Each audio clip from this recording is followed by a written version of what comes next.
Bonjour à tous, je voudrais faire une petite vidéo ce matin sur le marché, ce qui se passe. Il y a beaucoup de personnes encore qui doutent qu'on est en retournement et qu'on est retombé en marché aussi, mais on va regarder ça tranquillement sur ce qui se passe sur les marchés pour non pas prouver un point, parce que dans le fond, c'est pas important, tout simplement, on doit suivre, apprendre à suivre des tendances, je pense que c'est la meilleure stratégie. Je vous en ai parlé la dernière année et je voyais qu'il se passait quelque chose en début d'année 2023 et là maintenant c'est confirmé. Mais de toute façon, c'était confirmé avec tous les secteurs qui sont en retournement aussi. Et si vous regardez ce qui se passe au niveau des informations, la nouvelle, là, dans le fond, il y a beaucoup de grands médias là, qui commencent à parler justement de marché haussier. Et on pourrait se dire, ben, si on est contrarien, ben là, si tout le monde en parle, est-ce que on va poursuivre la hausse? Tout à fait, parce que c'est, je pense qu'on débute ce nouveau renversement-là de tendance, débute depuis une année et on va le regarder sur les graphiques. Mais le climat négatif qui existait en 2020, ben, fin 2022, là, lorsqu'on a eu le début de revirement, là, est encore là à bien des égards. Il y a beaucoup de personnes encore qui pensent que la catastrophe s'en vient. Je veux pas parler de logique là, dans tout ce qui se passe, parce que dans le fond, la Banque du Canada vient d'hausser le taux d'intérêt encore de 0,25 %. Les États-Unis, on attend, mais on a dit, ben, Jérôme Powell a dit qu'il y aurait encore deux hausses. On va voir. De toute façon, je pense que c'est pas là qu'il faut fixer nos yeux en ce moment. Il faut peut-être être plus objectif en regardant les marchés et se dire que, dans le fond, on suit la tendance et la tendance a changé de direction. Je vous en avais parlé dans dans une de mes dernières vidéos. Comme je vous dis, là, maintenant, j'ai abandonné mes deux sites, là, boursetechnique.com, goldbullmarket.ca, parce que ça me prenait beaucoup de temps au niveau de la rentabilité. Là, c'était pas rentable, vraiment pas rentable à comparer du temps que j'y mettais. J'étais avec les annonces, là, Google, là, mais c'était trop de travail. Donc, simplement faire des petites vidéos comme ça, sans prétention. Vous regardez qui fait votre affaire et vous pouvez peut-être justement trouver des opportunités. Comme je vous dis, le fait d'être en marché haussier, il faut quand même être prudent au niveau des achats, des actions qu'on veut posséder ou acheter. Là. Au niveau des actifs aussi, que ce soit l'or, l'argent, le dollar américain est à suivre aussi dans ce contexte-là, mais je vous dis, il faut regarder les grandes tendances et se positionner. Vous choisissez ce que vous voulez, c'est vous qui faites vos achats, mais moi je me dis oui, dans un début de marché haussier, il faut pas trop être émotif, mais il faut suivre cette tendance qui est vraiment revirée. Donc, je voudrais, bon, on va commencer par ce qui se dit un peu sur des sites que je suis. C'est un site que je suis depuis pas mal longtemps, lorsque j'avais mon site Bourse Technique. Je vous en parlais beaucoup. On va traduire ça rapidement. Un nouveau marché haussier, c'est différent cette fois. Donc, l'article, j'aime beaucoup ce site-là, mais ce qui me titille un peu, c'est que souvent, on n'est pas clair sur si on est dans, par exemple, cet article-là. Est-ce qu'on est vraiment dans un marché haussier ou est-ce qu'on est dans un marché baissier avec une correction haussière? Donc, c'est toujours pas, c'est gris, c'est jamais noir et blanc. Et pourtant, les graphiques que RIA Advice utilise là, sont vraiment clairs et c'est ce que je voudrais regarder avec vous. Donc, vous pouvez lire l'article, c'est realinvestmentadvice.com, le site là, que je regarde souvent. Donc, bon, je vais vous épargner là, toute la lecture de tout ça. Donc, j'ai tout simplement sorti les graphiques et c'est ce qu'on va suivre rapidement là, parce que je ne veux pas faire non plus une vidéo très long, malgré que je dis toujours ça, et puis je me laisse aller et ça n'en finit plus. Donc, là, c'est sur le long terme, depuis 2008, là, on voit le Standard & Poor's Composite, avec les moyennes mobiles, là, ici on a 40, la moyenne mobile 40 en semaine, et la moyenne mobile 200 en semaine. C'est du très, très, très long terme. Et on explique ici, dû au fait que ces moyennes mobiles-là, ici on avait un marché baissier, on a eu le petit pic là, de 2020 et que là, on est en revirement. Donc, c'est tout simplement pour grossir ça. Habituellement, les moyennes mobiles qui sont utilisées par les investisseurs à long terme, c'est sur des graphiques quotidiens, c'est la 50-200. La moyenne mobile 50 jours, la moyenne mobile 200 jours. Là, ici, à long terme, ils ont pris cette moyenne-là, mais c'est une 200 sur un graphique hebdomadaire. Donc, c'est pas la même chose, mais quand même. Tout simplement, j'essaie de suivre. Ils nous disent, oui, on est en marché haussier, c'est pas sûr. Mais moi, je pense qu'on est retourné en marché haussier, et ce, depuis le creux ici, que je vous avais signalé, là, depuis 2022. Ici, c'est le sentiment bullish. Donc, lorsqu'on est en... Même si on a eu une montée fabuleuse depuis 2020, parce que les gouvernements ont injecté beaucoup, beaucoup d'argent dans le système, depuis 2021, mi-21-22, on a eu le pic, et là, on est en descente. Là. On a été en descente presque un an et demi, 21... presque un an et demi là, de descente. Et c'est une descente qui était pas si effrayante qu'on prévoyait, parce qu'on disait que c'était la fin du monde, tout ça. Mais là, on a ici un sentiment, le sentiment là, bullish, là, je sais pas de la manière qu'ils calculent ça, mais le sentiment de marché haussier est vraiment revenu. Et c'est là qu'on peut avoir des formes là, vraiment importantes là, de pic, de montée. C'est ce qui s'est passé dans la bulle technologique. Et là, on est en train de vivre la bulle de l'intelligence artificielle. Et on n'est pas encore à la fin de cette bulle-là. Au contraire, on commence. Là, ça fait pas très, très longtemps. Et c'est ce qu'on va aller voir tout à l'heure avec les graphiques. Là. Donc, eux amènent ce graphique-là que le sentiment a vraiment changé. On avait un sentiment négatif 2021-2022. Et là, on a cassé là, à la hausse là, vraiment ce sentiment-là. Je ne sais pas comment il est calculé, mais en tout cas, pour vous dire que ce graphique-là nous confirme qu'on est à la hausse. Ça se trouve être le Standard & Poor's encore, j'imagine, oui. Et le bullish-bearish ratio.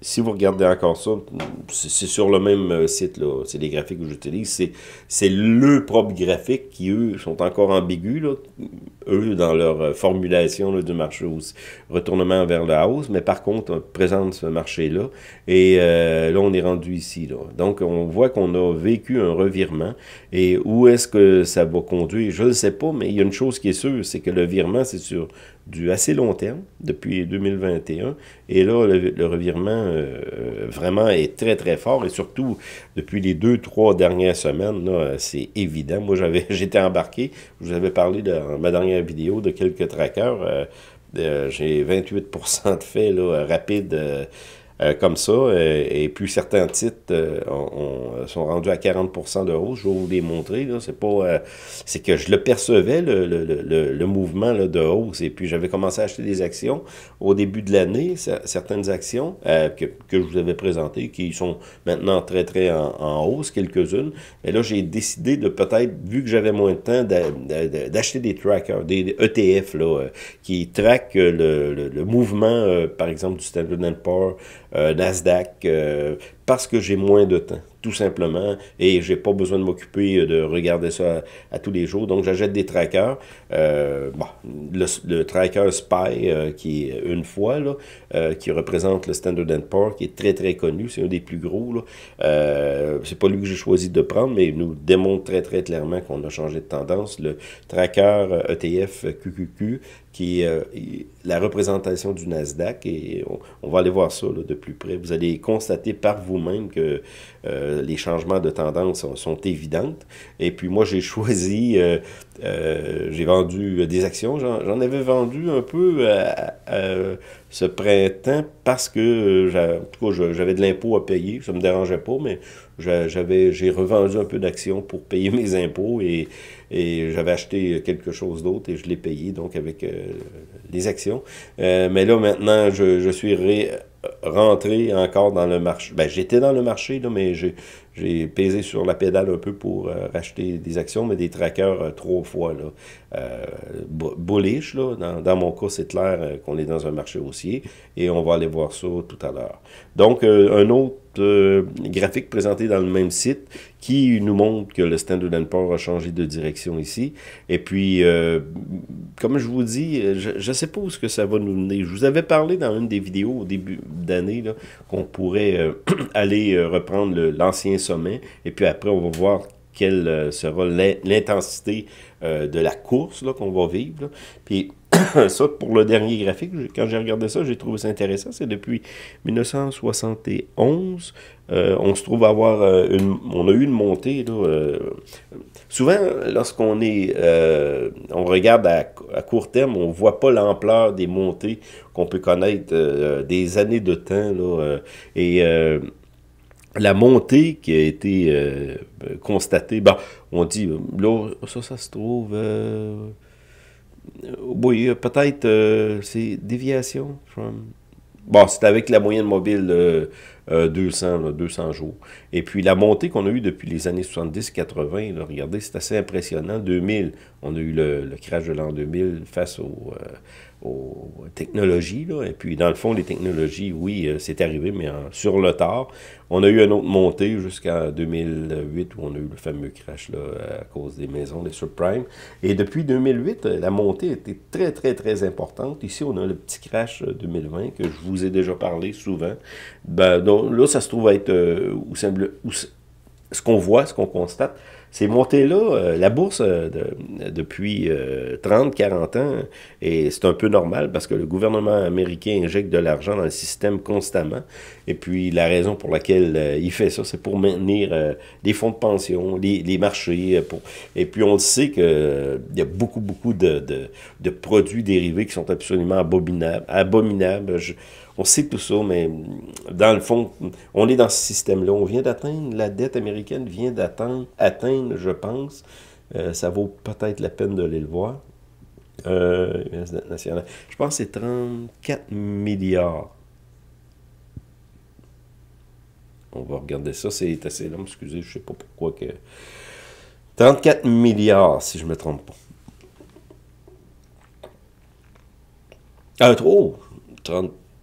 C'est 32 milliards d'abord, je me suis trompé. Peut-être que le chiffre n'est pas à jour. J'ai vu ça rapidement, une nouvelle hier ou avant-hier, qu'on disait 32 milliards. C'est moi qui me trompe, là. Voyez-vous. On n'est pas à quelques milliards près. C'est 32 000 milliards, excusez. Là. Donc, le jour qu'on va atteindre 40 milliards, 50 milliards, 60 milliards, il n'y a pas de problème. Le gouvernement va continuer à imprimer de l'argent. C'est sûr qu'il se passe beaucoup de choses sur la planète, surtout depuis le début de la guerre d'Ukraine, où on a sanctionné les pays qui ne répondaient pas aux critères de ce que les Américains voulaient, surtout la Russie, mais d'autres pays aussi. On a annulé les bons du Trésor qui avaient été émis, donc c'est quelque chose d'immense. C'est que le gouvernement américain peut à sa guise, annuler des pays, annuler l'argent, les bons du Trésor que les pays ont achetés, parce que ces pays-là n'entrent pas dans leur discours. Donc, c'est assez inquiétant et c'est pour ça que beaucoup de pays sont en train de rentrer dans le BRIC. Là. Le BRIC va s'élargir de plus en plus. C'est un peu normal. C'est pas simplement idéologique, c'est que le monde, la planète est en train de se séparer. Là. On ne rentre pas dans les détails politiques, mais en tout cas, c'était tout simplement pour vous montrer ça. Et puis, ce qu'on va faire, pour terminer, là, je pense que je vais mettre ça comme ça. OK, comme ça. Bon, là, ce qu'on va voir, tout simplement, c'est pas le bon, ça c'est les secteurs, là, mais je veux tout simplement aller voir les indices, ce qui se passe un peu sur la planète, et regarder ça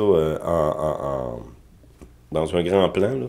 On va commencer par le fameux Standard & Poor's qui représente l'indice américain de tout le plus représentatif de l'industrie américaine.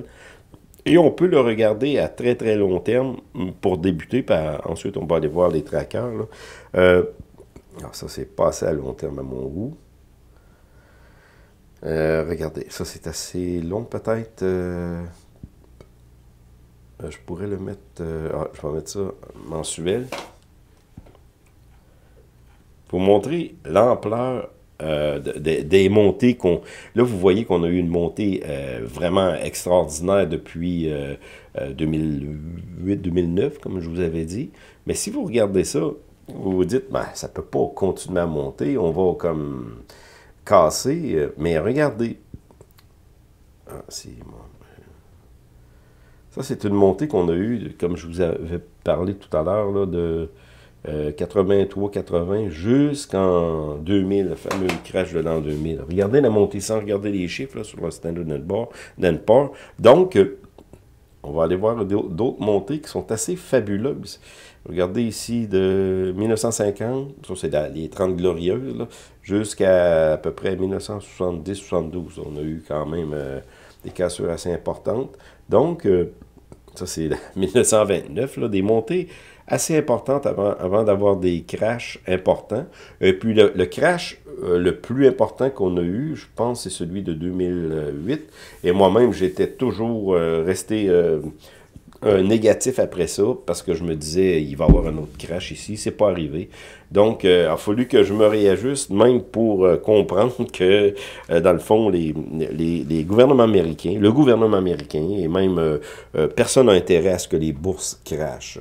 Donc, on voit très, très bien que le mouvement qui est engendré ici a été très impressionnant. On aurait pu croire que, peut-être, ça pourrait arriver, une montée, puis après, mais là, à court terme, c'est ça que je veux regarder, bien à court terme, toujours avec mes graphiques hebdomadaires, qui sont les meilleurs graphiques, à mon avis. Regardez ce que c'est, tout simplement.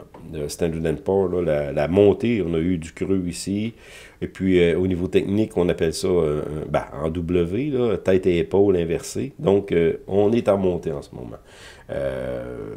Donc, comment qu'on voudrait voir des graphiques qui nous disent que tout va cracher, ben c'est pas ce qui arrive. Et puis, ça, surtout sur le Nasdaq, comme je vous ai dit, si on trace notre ligne comme ça, on a un revirement, c'est assez clair là, sur la... Ici, les outils très simples que je me sers, mon Trix me confirme un achat. Ici, on a changé de direction au niveau du RSI sur un graphique hebdomadaire. Il y a le Russell, j'ai acheté des trackers Russell parce que c'est des petites capitalisations et en ce moment, on n'a pas encore eu la montée des autres indices, là, mais on suit de près et il faut comprendre que c'est le Nasdaq qui a vraiment été le chef de file au niveau des montées et le Standard & Poor's commence à suivre, il s'en va dans le même mouvement. Dow Jones, c'est moins évident. Donc, il y a du potentiel et les petites capitalisations. Donc, petite capitalisation, c'est pas encore évident, mais si je regarde les autres, là, les mouvements d'euphorie, tout le monde va embarquer dans presque tout, là, parce que dans le fond, là, ce qu'on a un marché, en tout cas, qui est un marché qui semble vraiment marché qui a changé de direction, qui s'en va vers la hausse, ben, les petites capitalisations vont suivre aussi. On a le CAC ici qui avait connu un mouvement assez important. Je n'ai pas dit que le CAC a fini sa montée, au contraire, c'est encore sur une tendance haussière. Le DAX, c'est la même chose, on est sur une tendance haussière toujours. Mouvement a été confirmé ici, janvier, dans ces coins-là. C'est la même chose au niveau de Euro 50, l'index Euro 50. Au niveau du Nikkei 225, c'est assez extraordinaire la montée qu'on connaît ici. Oui, il va y avoir des corrections dans le marché haussier, mais on se trouve vraiment à être changé de direction. Le Hang Seng, ça se trouve être le Hang Seng, la Chine. Il n'y a pas de montée encore confirmée, là, mais on va suivre ça. Mais habituellement, les mouvements se suivent tout le temps. Au niveau de l'or, il y a de la stagnation un peu, mais on est en montée, là. Je ne sais pas quand on va avoir peut-être un boom, mais il faudrait vraiment là, que ces trois sommets-là, depuis août 2020, il faudrait que ça soit cassé. Et puis là, on aurait le boom là, de la montée. Au niveau de l'argent, qui est le petit frère de l'or, ben lui, c'est pas les derniers sommets, là, parce que dans le fond, si le mouvement de l'or perce ces sommets-là, ben là, on va avoir un mouvement important. Et le silver va monter lui aussi. Donc, on va terminer avec rapidement. C'est ça, c'est pas grave, on est rendu seulement à 20 minutes. Et puis, j'ai pas de contraintes, donc je vous montre ça rapidement. Tesla. Tesla, on voit que a changé de direction, là. On va voir si le mouvement va se poursuivre, mais ça regarde très bien. Je n'ai pas encore une confirmation du mouvement, là. Il faudrait vraiment que, pour moi, là, mon trix ici dépasse le zéro, mais ça s'en vient, là. Probablement qu'on va voir ça. Il se produit, comme ça, il se produit beaucoup, beaucoup d'innovations en ce moment, là, au niveau des autos électriques. Peu importe qu'on soit pour, contre, c'est pas le but, mais beaucoup, beaucoup d'innovations, beaucoup de recherches. Et puis, Tesla, lui, commence à avoir des ententes aussi avec peu importe la mentalité de ce qui se passe en ce moment sur la planète. Les affaires se poursuivent et on s'en va vers des innovations qui vont être assez importante à tous les niveaux, et Tesla y participe amplement. Et ce que je trouve bien avec Elon Musk, c'est que justement, en ayant acheté Twitter, qui même en ce moment perd de l'argent, il a payé 50 milliards, ça en vaut 20, mais c'est pas grave. À long terme, Elon Musk va probablement il veut retourner à la bourse et il va probablement faire multiplier Twitter d'une manière vraiment, vraiment importante. Il y a eu beaucoup, beaucoup de coupures un peu partout dans les technos et on accusait Elon Musk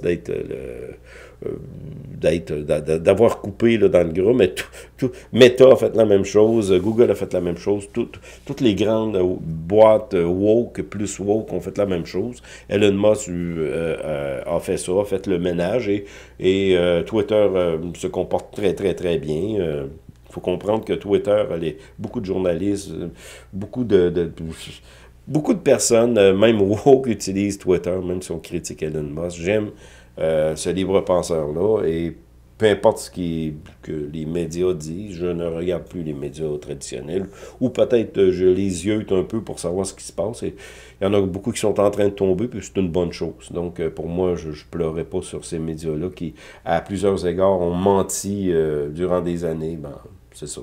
Donc, on regarde rapidement Intel, Sophie Technologies, on voit des revirements là, vraiment, vraiment importants.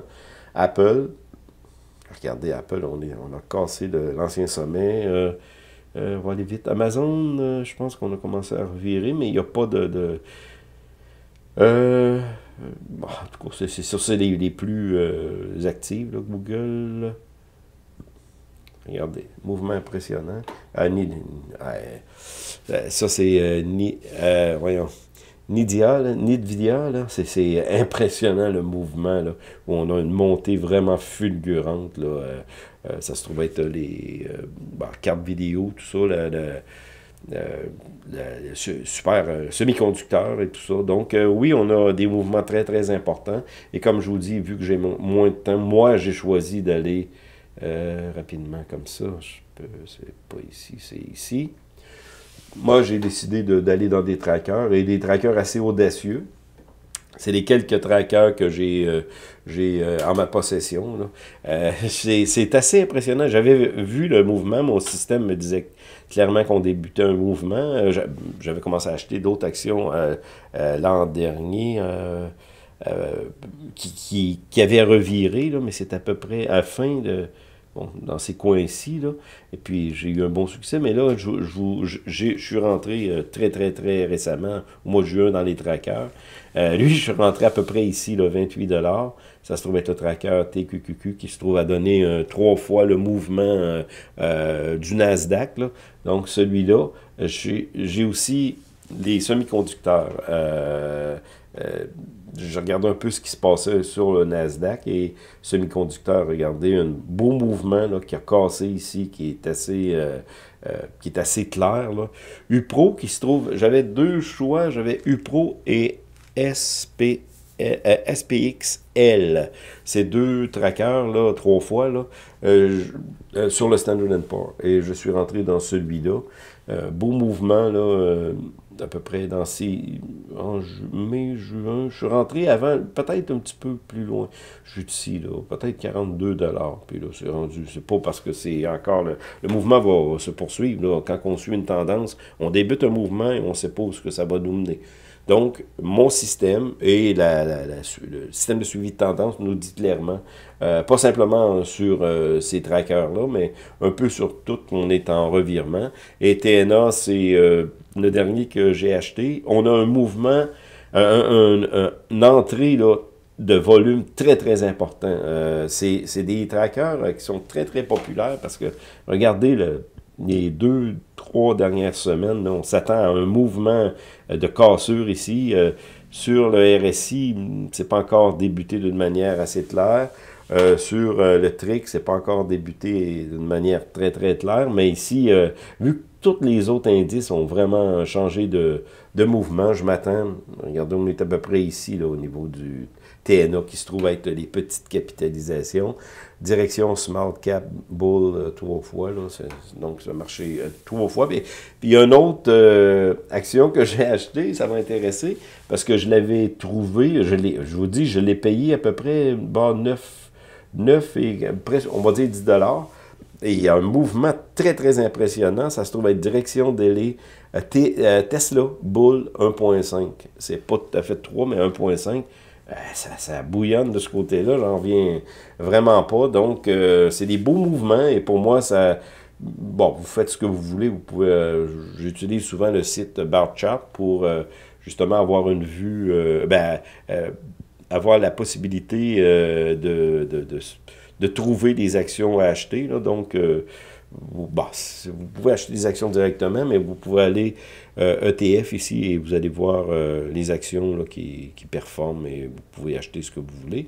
Et ça se trouve rapidement... non, je pense qu'on n'ira pas là. Ça se trouve être les actions que j'avais repérées là, au niveau de l'IA, de l'intelligence artificielle. Là aussi, on a des mouvements très, très importants. Donc, c'est ça, on peut regarder rapidement. Donc, du volume, là, vraiment impressionnant. C'était des petites... c'est des trackers, eux aussi. Mais il y a beaucoup d'actions d'intelligence artificielle. Là. On voit le volume. Ben, là, c'est des petits trackers, là, mais on le voit le volume sur un peu tout ce qui... ça rentre. Les gros joueurs rentrent. Donc, c'est nous, les petits, c'est là qu'il faut être présent parce que lorsque le mouvement commence comme ça, c'est un départ. Et lorsqu'on est présent au départ, ben là, on a plus de chances de suivre le mouvement longtemps et ça peut être bénéfique, vraiment bénéfique pour nous. Quelqu'un disait que le mouvement qu'on est en train de suivre à propos de l'euphorie de l'intelligence artificielle, je vous dis pas... moi, je pense qu'on est dans un grand changement. Là, ça faisait des années qu'on attendait au niveau que ça développe, là, parce qu'on était dans le web avec vidéo, tout ça, mais là, on s'en va dans un autre paradigme. Et l'intelligence artificielle, c'est très, très vieux, c'est pas nouveau, là, mais vu que le peuple, le bon peuple, les grands investisseurs, mais tout le monde embarque un peu là-dedans, ben, c'est ça qui crée des grands mouvements en bourse.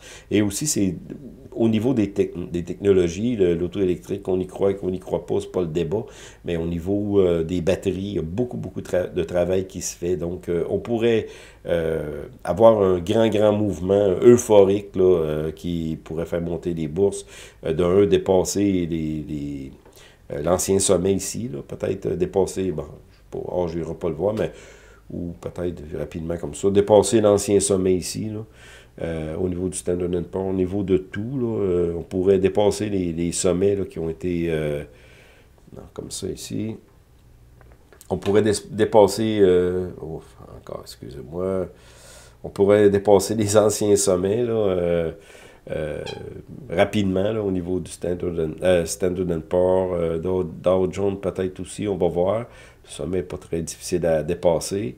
Au niveau du Nasdaq, donc redépasser ça et aller poursuivre une longue montée là, euphorique qui pourrait nous propulser encore, nous propulser dans des marchés haussiers très importants. Donc, ça va être à suivre. C'est une petite vidéo comme ça, mais on dit une petite vidéo. Presque une demi-heure, ça vous donne un aperçu que je suis encore en vie, très là, très présent. Je travaille cet été, très heureux de mon travail. Donc, je fais des vidéos d'une manière moins fréquente, comme je vous avais dit, mais je vais continuer, sans prétention, comme ça, à vous parler un peu de ce que je vois dans les marchés, puis vous en faites ce que vous voulez. On se revoit bientôt pour une nouvelle vidéo.